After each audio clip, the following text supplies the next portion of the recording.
Aurélien a souhaité que les murs de son restaurant permettent à de jeunes artistes d'accrocher leurs œuvres. Il nous a présenté Charlotte Goldsping, à qui nous avons rendu une visite dans son atelier de la Croix-Rousse.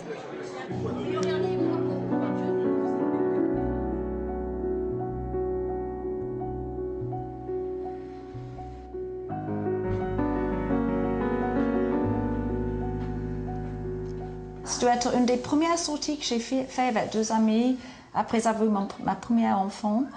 Et on a osé demander en fin de repas s'il exposait par hasard des tableaux. Une semaine plus tard, j'avais installé mes tableaux chez Aurélien. Mais c'est vrai que mes petites collines ont bien pris place au portiquet depuis des années maintenant.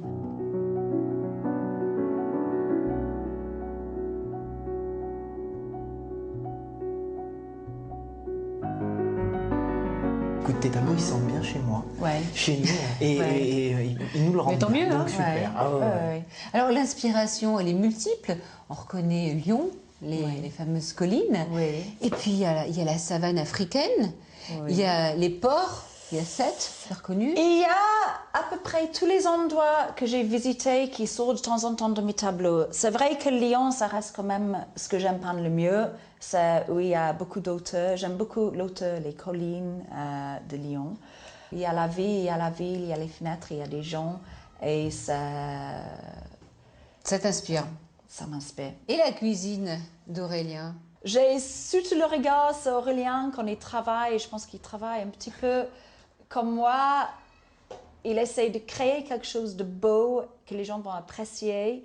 Et c'est l'appréhension à chaque fois qu'il crée un plat en disant bah, « ça c'est nouveau, est-ce que quand ça sort de chez moi, les gens vont l'aimer ?» Parce que les gens recherchent quelque chose dans les tableaux, ce qu'ils recherchent aussi dans la cuisine. C'est pas le tableau blanc que tu peins, mais c'est les plats qu'il faut remplir avec quelque chose où les gens vont être surpris, ils vont trouver ça bon, ils vont trouver ce qu'ils recherchent aussi. Je pense beaucoup à Aurélien dans ce genre de mélange comme je mélange mes couleurs et mélange ces petits pots pour que ça ressorte à quelque chose de créatif, comme un tableau pour les clients. Et je l'admets parce qu'il fait ça. Il y a la finesse, comme mes petites lignes qu'il fait, et qu'il arrive à jongler ça avec quand même des classiques, parce que les gens veulent des classiques. Je vois un peu ces plats comme mes collines, qui a le fond, et après encore un fond, et encore une couche, et après les petits points et les petites lignes, et après les steaks, ça va plein, et c'est bon.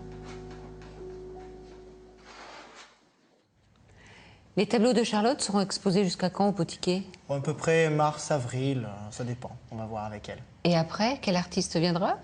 Ça, je sais pas encore, tu sais, on n'a pas encore réfléchi là-dessus. Alors, comment tu les sélectionnes? Bon, ça dépend, c'est du bouche à oreille, ou alors c'est des personnes qui viennent manger et spontanément demandent, en voyant les tableaux exposés, si eux aussi peuvent exposer.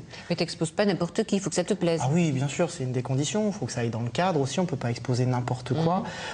Mais bon, du moment que le courant passe avec la personne, on s'entend bien, ces tableaux correspondent, ben voilà, pourquoi pas. Merci. Merci à toi. Aurélien, qu'est-ce qu'il faut te souhaiter? Plein de clients, plein d'énergie et encore satisfaire le plus grand nombre de personnes qui vont venir chez nous, avec plaisir. D'accord.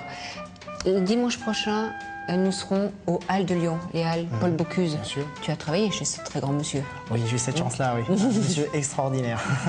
À dimanche prochain et tout de suite, place au sport, 3 partout, avec Daniel Despins et Fred Lefrançois. Au revoir.